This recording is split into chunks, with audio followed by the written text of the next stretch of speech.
coração acolhedor. Mas o que o prefeito Júnior passou para nós é o seguinte: é igual o coração de banho, sempre está mais duro.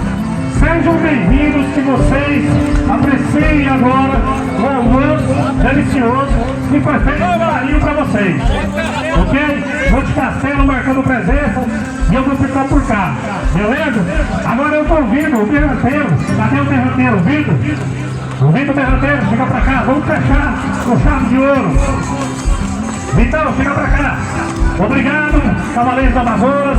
Obrigado a cada um de vocês. Itapuanga marcou presença também, né? Ubirataba, aqui no osso. Obrigado, muito obrigado. Em nome do nosso grande prefeito, Gilberto Miranda. E da primeira dama, ok? Obrigado. Meu patrão! Cadê o berranteiro?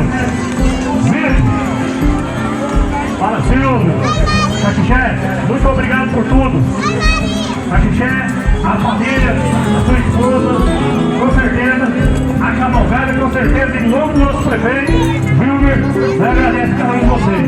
Beleza? Chega pra cá. Vai caber todo mundo, vamos organizando certinho ali, vai caber todo mundo. Ok?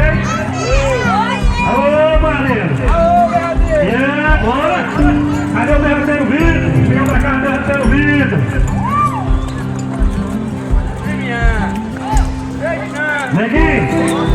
Neguinho também faz parte da organização, que é o presidente da Independência e o vice-presidente que é o Regis.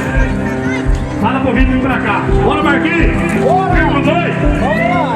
Galinha transporta também, da Barulho. Galinha transporta. Galinha transporta aqui presente, ó.